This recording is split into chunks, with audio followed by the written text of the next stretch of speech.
आप खैरियत से होंगे। हमारी दुआ है कि आप हमेशा खुश रहें, हंसते और मुस्कुराते रहें और इसी तरह हमें अपना प्यार दिखाते रहें। बिल्कुल जी। मेरा नाम मुअज्जम अली, मैं हूं तारिक महमूद। मैं मोहम्मद यूसुफ। तो आज हम जिस वीडियो पर रिएक्ट करने जा रहे हैं, वीडियो का टाइटल है Bangladesh PM 4 day visit to India to boost bilateral ties, major Gaurav Arya Arzoo Kazmi, Pakistan.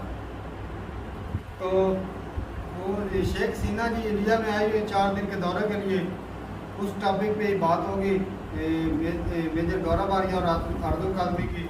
जो चैनल पर नए हैं चैनल को सब्सक्राइब करें बिल्कुल और हमारी छोटी सी फैमिली का हिस्सा बने। वीडियो देखते हैं और अपना रिव्यू करते हैं। कौन ऑन करते हैं जी? 1 2 3।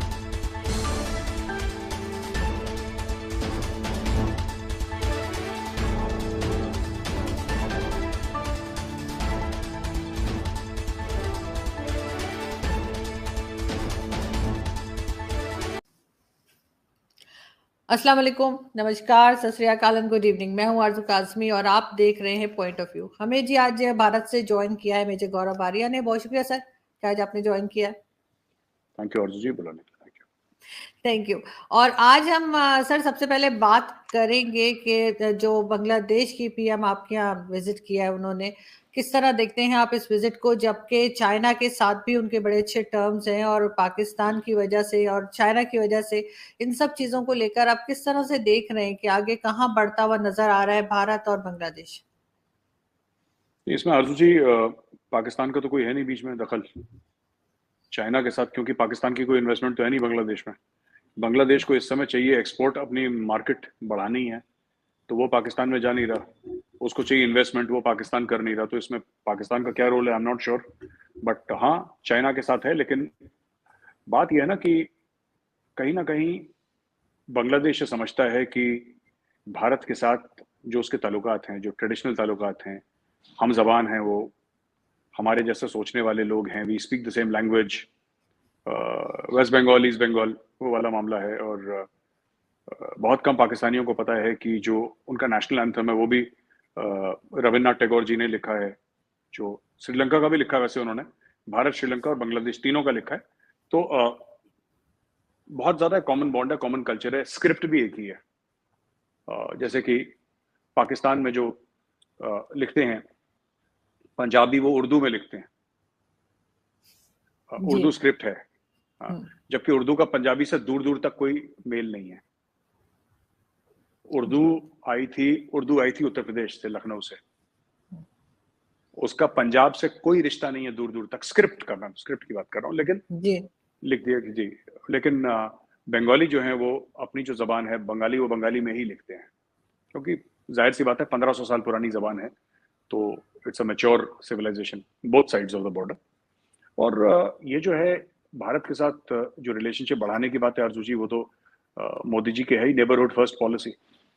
तो बोला है कि जो भी हमारी तवज्जो रहेगी फर्स्ट नेबरहुड पे रहेगी, बाहर बाद में जाएंगे हम लोग। तो नेबरहुड पॉलिसी है, तो 9.5 बिलियन के जो सपोर्ट भी एक्सटेंड करा है, $9.5 अरब का इंडिया ने। कल मैंने ट्वीट भी करा था उसके बारे में। और काफ़ी चीज़ें हैं, शेयरिंग ऑफ रिवर वाटर्स है, और ट्रेड है, कॉमर्स है, we are talking about sharing of atomic energy, space, information technology, काफ़ी कुछ में बातचीत हुई है। और Adani is going to supply electricity to Bangladesh, तो अडानी एंटरप्राइजेस हैं, वो बांग्लादेश इलेक्ट्रिसिटी भी एक्सपोर्ट करेंगे। तो ये सब चीज़ें हैं, काफ़ी एक मुकम्मल किस्म का, काफ़ी कंप्लीट किस्म की रिलेशनशिप है। बट हमारी जो रिलेशनशिप है ना, वो ज़्यादातर it's about trade and commerce, it's about culture. उसमें सिक्योरिटी का मामला है, लेकिन बहुत छोटा है। एक नॉर्मल रिलेशनशिप है हमारी बांग्लादेश के साथ, और जो कि प्राइम मिनिस्टर मोदी बहुत इसको वैल्यू करते हैं, और हमारे भी, because she is the daughter of Bangabandhu, she is the daughter of Sheikh Mujibur Rahman. ये बड़ी बात है, it's a very big thing that she is from his family. और भारत में तो शेख मुजीबुर रहमान साहब की बहुत रिस्पेक्ट है, एंड स्पेशली अगर आप वेस्ट बंगाल चले जाएंगे तो he spoken about in very very honourable terms. तो बड़ी इज्जत है उनकी, यहाँ पे बहुत रिस्पेक्ट है। तो हाँ, एक कल्चरल कनेक्ट है, और बाकी हमारे और भी टाइज हैं आरजू जी, जो कि और गहरे, मजीद गहरे होते चले जा रहे हैं। लेकिन सर साथ साथ उनके चाइना से भी बहुत अच्छे टर्म्स हैं, तो जिसके भी चाइना के साथ अच्छे टर्म्स हो जाए, चाहे वो पाकिस्तान हो, तो आप लोगों को थोड़ी सी टेंशन तो हुई होगी कि चाइना के साथ अगर अच्छे उनके ताल्लुकात हैं तो फिर कैसे चलेगा ये मामला आपका और बांग्लादेश का। आरजू जी, ये जो चीज है ना कि हमारे साथ हो सकते हैं तो किसी और के साथ नहीं हो सकते, ये माफ कीजिएगा अगर मैं बात, सॉरी मैं पहले ही बोल रहा हूँ आपसे, ये typical Pakistani way of looking at things है कि क्योंकि अगर हम चाइना के खेमे में चले गए तो हम अमेरिका से बातचीत नहीं करेंगे, अगर हम रूस के साथ बैठ गए तो फिर हम इससे बात नहीं, ऐसा नहीं होता है। बांग्लादेश एक खुद मुख्तार मुल्क है, बांग्लादेश को पूरा हक है वो चाइना के साथ रिलेशन, उसको देखिए हम लोग भी तो ऐसे कर रहे हैं। एक बात बताइए, कल बांग्लादेश ये बोलेगा कि आप हमारे दोस्त हैं, आप चाइना से क्यों दोस्ती कर रहे हैं, ऐसा तो ना होता है। हमारी चाइना से लड़ाई भी है, हमारी चाइना से ट्रेड भी है, हमारी $125 अरब की ट्रेड है। तो ये मैंने कई बार देखा है कि इवन पाकिस्तान में जो डिस्कशन होती है ना मीडिया में कि मतलब कि अगर एक तरफ है तो फिर एक ही तरफ है, वो ये नहीं समझते कि मुल्क का जो मुल्क की फॉरेन पॉलिसी है वो मुल्क का जो फायदा है, जो मफाद है, उसमें जाती है, उसको लेके चलती है। वो ऐसे नहीं कि हम चाइना, भारत का सगा है, ठीक है, बांग्लादेश का सगा है। हमें चाइना या रशिया या अमेरिका का सगा होने की, हाँ दोस्त हैं हमारे अच्छे, इसमें कोई शक नहीं है। चाइना के साथ भी जबरदस्त ट्रेड है, अमेरिका के साथ भी ट्रेड है, रशिया के साथ भी हम सब लोग खरीदारी करते रहते हैं, वो सब ठीक है। लेकिन at the end of the day Arzoo ji, हमें ये समझना पड़ेगा कि we have to look after India's interest. Similarly Bangladesh, हाँ हम बांग्लादेश को ये थोड़ा ना कह सकते कि तुम चाइना से बात मत करो। हाँ, इन्फ्लुएंस का झगड़ा रहेगा इंडिया और चाइना के बीच में, और बांग्लादेश के लिए अच्छा है ये। भाई कौन ज्यादा इन्वेस्ट करेगा? चाइना जाहिर सी बात है हमसे ज्यादा इन्वेस्ट कर सकता है क्योंकि हमसे ज्यादा पैसे हैं उसके पास, लेकिन कहीं ना कहीं बांग्लादेश, क्योंकि Bangladesh is a country of intelligent people, अकलमंद लोग हैं वहां पे, वो देख रहे हैं कि ठीक है साहब, भारत 10 अरब डाल रहा है, चाइना 20 अरब डाल रहा है। एक एग्जांपल दे रहा हूं आपको, लेकिन जो भारत के 10 अरब है वो क्या टर्म्स एंड कंडीशंस है? भारत के 10 अरब आप दे सकते हैं वापस, चाइना के 20 अरब आप जिंदगी भर, आप 7 पुश्तें चली जाएं, आप कभी वापस नहीं दे पाएंगे चाइना का पैसा, क्योंकि चाइना का पैसा वापस देने वाला है ही नहीं, चाइना देता ही नहीं उसको। जिसको चाइना को ये हल्का सा शक पड़ जाए ना कि पैसा वापस दे देगा, ये इसमें सलाहियत है, ये इसमें जिसको कहते हैं कि कैपेबिलिटी हमारा पैसा वापस करने की, हमारा लोन वापस करने की, चाइना उसको लोन नहीं देता। China does not want the money back, China को पैसा थोड़ा चाहिए वापस। नहीं, बिल्कुल, मैंने ये बात इसलिए भी आपसे कही थी क्योंकि अक्सर ये देखा जाता है ना कि क्योंकि पाकिस्तान और चाइना के टर्म्स अच्छे हैं, तो आप लोग अक्सर जब भी कोई बात होती है तो उसमें दोनों कंट्रीज को एक साथ खड़ा कर देते हैं। बार बार कहा जाता है पाकिस्तान को कि जी आपके तो चाइना के साथ हैं और चाइना को लेकर ही हर चीज होती है, इसलिए मैंने ये बात कही थी। लेकिन अगर हम, जी आप कुछ कहना चाह रहे हैं? मैं माफ करिएगा, मैं बीच में आपको काट रहा हूँ। नहीं नहीं आरजू जी पता है क्या है कि मैं, देखिए ये इंडिया वाले इसलिए कहते हैं ना क्योंकि देखिए पाकिस्तान के चाइना से टर्म्स अच्छा होना ना होना वो पाकिस्तान की अपनी पॉलिसी है। हम लोग तो कोई नहीं होते आपको डिक्टेट करने वाले, ना आप हमसे डिक्टेशन लेंगे ना हम आपको डिक्टेट करेंगे, आप खुद मुख्तार मुल्क हैं।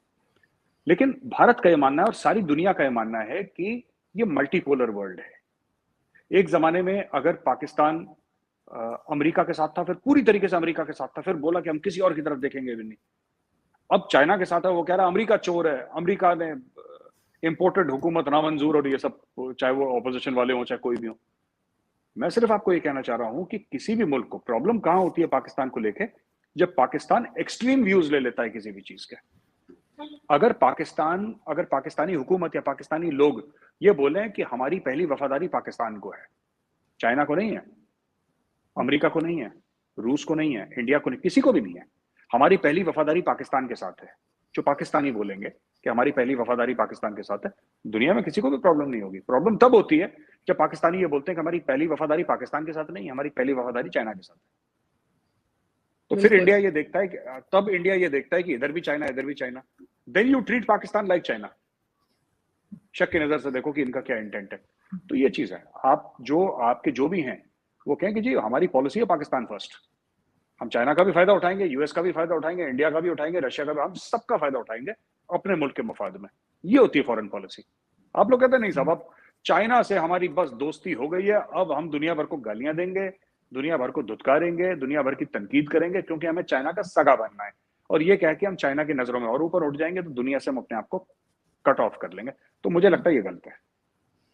बिल्कुल, वैसे होना तो यही चाहिए कि आपकी सबसे बातचीत होनी चाहिए, सबसे दोस्ती होनी चाहिए, या कम से कम टर्म्स अच्छे होने चाहिए। लेकिन अगर हम बात अपने पाकिस्तान की और अभी रिसेंटली एक बड़ा इमरान खान का स्टेटमेंट चला था जिसमें उन्होंने कहा कि उनकी मर्जी के बगैर आर्मी चीफ नहीं आ सकता, क्योंकि अगर ऐसा हुआ तो वो बाकी दो पार्टीज जो है, पीपल्स पार्टी और पीएमएलएन को सपोर्ट करेंगे, चोरों, उन्होंने वर्ड यूज किया कि चोरों का साथ देंगे। उस पर बड़ा रिएक्शन आया है फौज की तरफ से भी। आप क्या समझ रहे हैं कि आगे क्या होने जा रहा है, और इस तरह से करके, इस किस्म की बातें करके इमरान खान क्या साबित करना चाह रहे हैं? आरजू जी, सबसे पहले पाकिस्तान को ये सोचना ये पड़ेगा कि इतनी हिम्मत कहाँ से आ रही है इमरान खान। ये जो भीड़, ये जो 17, 18, 19, 20 साल के बच्चे हैं जो ट्विटर ट्रेंड चला रहे हैं, ये हिम्मत वहां से नहीं आ रही। ये जीएचक्यू के अंदर से इसको हिम्मत आ रही है। कुछ ना कुछ कोर कमांडर्स हैं, कुछ ना कुछ सीनियर जनरल हैं जिसने इन्होंने इसके ऊपर कंधे पे हाथ रख रखा है कि बेटा हम तेरे साथ हैं। ये लाडला है, ये बिगड़ा हुआ लाडला है, और इसको फौज का सपोर्ट है, फौज के एक सेक्शन का सपोर्ट है। बाजवा साहब का ना हो, फौज के एक सेक्शन का सपोर्ट है। और जो उसने बात करी है, हम तो बड़े हैरानी की उससे देखते हैं कि ये किस तरीके की बातें करता है, अजीब और गरीब बातें करता है, जो कि ये जिसको हिंदी में एक वर्ड है बावला, आप लोग पता नहीं समझते कि ये बावला हो गया है। ये हम भी कहते हैं, हम भी यही कहते हैं। हाँ, ये बावला हो गया बिल्कुल इमरान खान। इसको मैंने इसकी स्पीच सुनी। इमरान खान ने क्या बोला कि जरदारी और ये सब लोग आ जाएंगे, फिर अपने मनमर्जी का आर्मी चीफ लगाएंगे ये लोग, और इनको ये डर है कि अगर कोई तगड़ा आर्मी चीफ आ गया, कोई मोहिबुल वतन आर्मी चीफ आ गया। क्यों? जनरल बाजवा मोहिबुल वतन नहीं है? जनरल बाजवा गद्दार है? या अशफाक परवेज क्या नहीं गद्दार था? या परवेज मुशर्रफ गद्दार था? या रहील शरीफ गद्दार था? ये गद्दार किसको कह रहे हैं? ये सिर्फ ये चाहते हैं कि फैज हमीद आर्मी चीफ बन जाए और मैं प्रधानमंत्री बन जाऊं, बस इमरान खान का इतना एजेंडा है। He does not understand the functionings of an armed force, of an army. फौज चलती कैसे अंदर से, इमरान खान को ना आइडिया, ना वो आइडिया लेना चाहता है। उसको लोगों ने भड़का दिया। अच्छा, एक और चीज ना, ये बात मैं पहले भी कह चुका हूं आपको, ये रिपीट करता हूं, ये पाकिस्तान में प्रॉब्लम क्यों हो रही है। देखिए, ये प्रॉब्लम अगर सऊदी अरेबिया में है तो सऊदी अरेबिया संभाल सकता है उसको। ये यूएई में संभाल, उनके पास तेल है, तो कितनी भी गड़बड़ करेंगे ना, पैसा इतना है उन लोगों के पास, अरबों के पास। या दुबई के पास अगर तेल भी ना हो तो दुबई के पास पैसा इतना है कि दुबई संभाल देगा। आपके पास, आपका एटीट्यूड दुबई वाला है, लेकिन पैसे आपके पास पाकिस्तान वाले हैं। तो उसमें क्या, मैं आपको समझाता हूं क्यों। और मैं तनकीद नहीं कर रहा, मैं हंसी मजाक नहीं उड़ा रहा, मैं आपको सच बता रहा हूं। ये पूरी प्रॉब्लम आलम इस्लाम की है। मुस्लिम कंट्रीज में एक ट्रेडिशन रहा है स्ट्रॉन्गमैन का, ठीक है। आप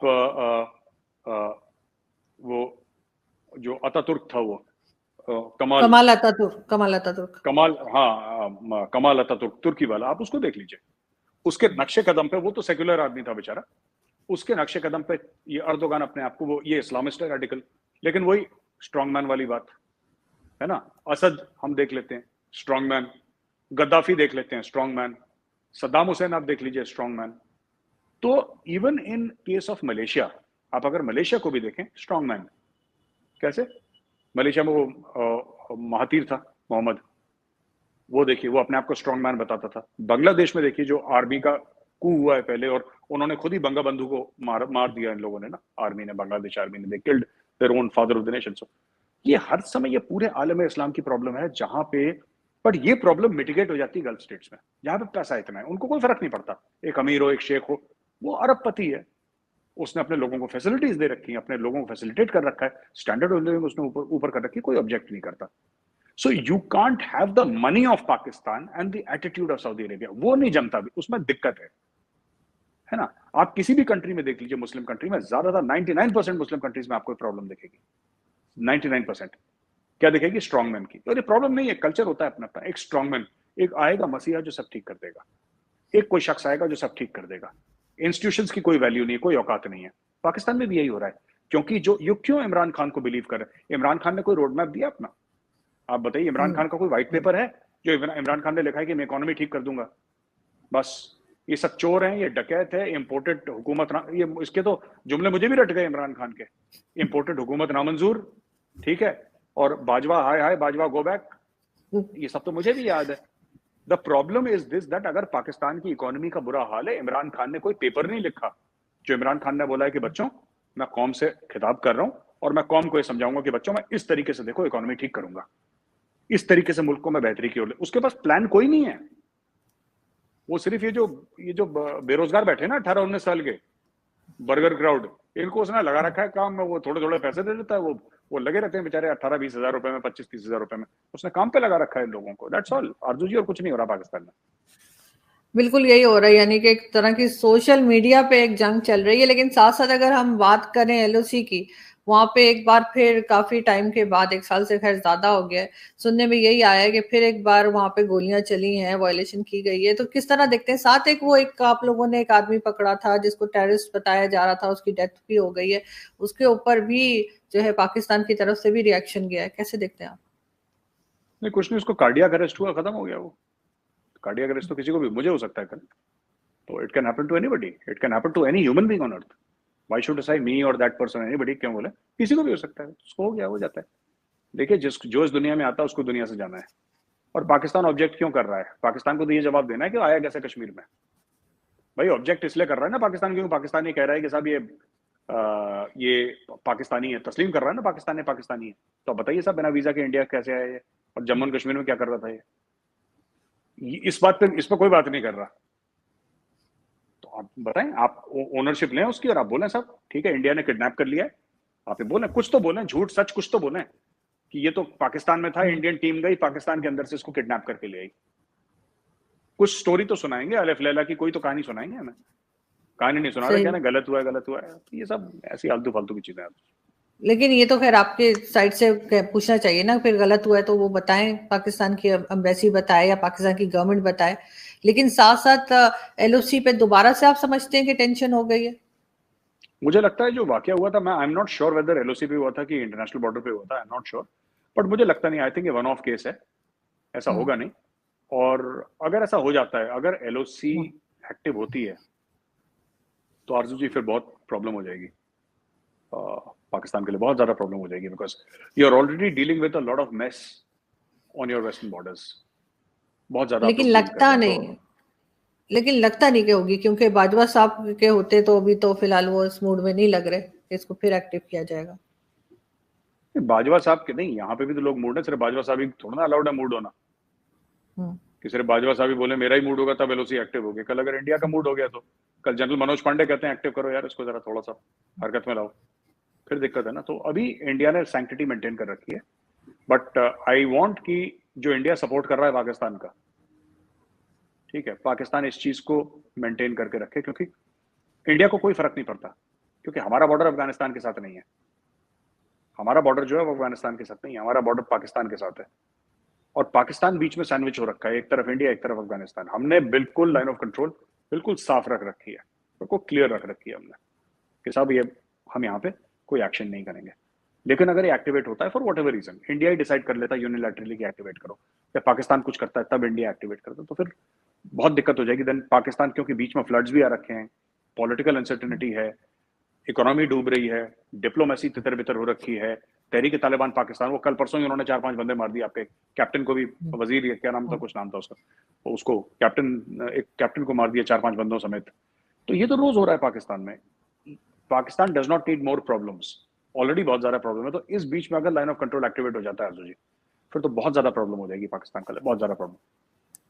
नहीं, आप बिल्कुल ठीक कह रहे हैं, मगर साथ साथ मेरे साहब आखिर ये कंट्रोल क्यों नहीं कर पा रहे टीटीपी को? क्योंकि यहाँ से भी फोर्सेज हैं और वहां पे यही बताया जाता है कि बहुत ज्यादा लोग नहीं, ये भी कहा गया है कि वो लोग हथियार लेके और पैसे लेके भी बैठ जाते हैं थोड़े दिन के लिए, उसके बाद चुप हो जाते हैं, फिर दोबारा आ जाते हैं। ये एक पक्का बंदोबस्त इनका क्यों नहीं हो पा रहा, और ये कहाँ आगे तक आपको आते हुए दिखाई दे रहे हैं? कई लोग जो है वो मुझे कहते हैं, दोस्त हमारे जो है चाहे भारत से हो या पाकिस्तान से, वो कहते हैं कि आगे की तरफ बढ़ रहे हैं टीटीपी वाले, आगे की तरफ बढ़ रहे हैं टीटीपी वाले, और इमरान खान की सरकार जो खैबर पख्तूनख्वा में उनको शेयर दे रही है और भत्ता भी दे रही है उनको, ये सब दे रही है, ये सब बात हो रही है, ये बात तय है।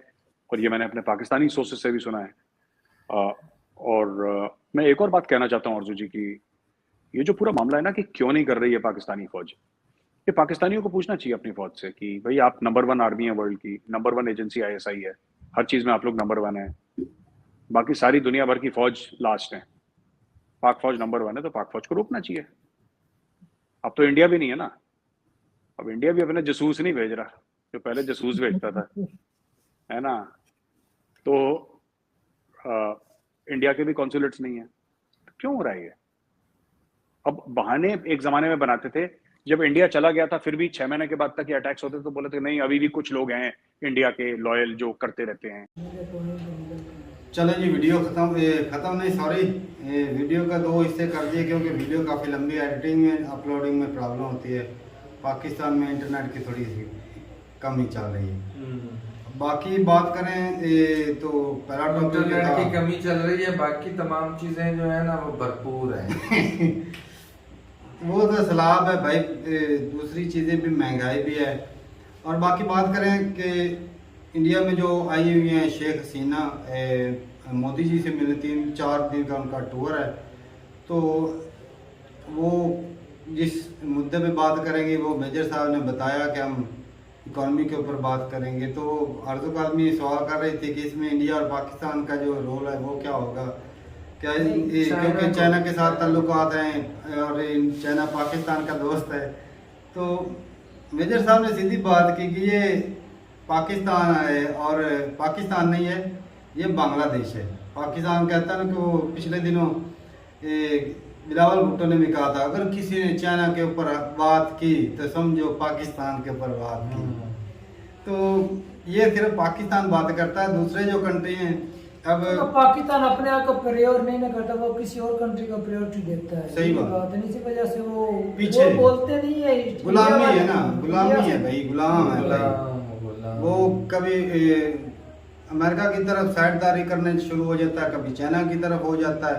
अपनी तो कोई वैल्यू है नहीं। जो है वो वफादारी इंडिया अब देख ले, इंडिया की पॉलिसी देख ले, वो रशिया से तेल खरीद रहा है, अमेरिका के साथ ट्रेड कर रहा है, चाइना के साथ ट्रेड कर रहा है। वो तो पाकिस्तान की तरफ भी ट्रेड करना चाहता है, बिल्कुल। लेकिन पाकिस्तान है वो घाटे में जा रहा है। अकड़ देख लो फिर भी।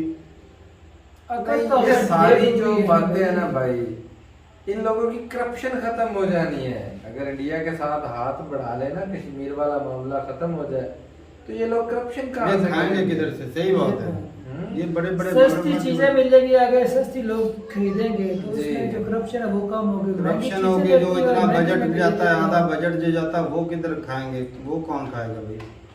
वो बाकी भाई साहब ये है कि हालात पाकिस्तान में खराब चल रहे हैं।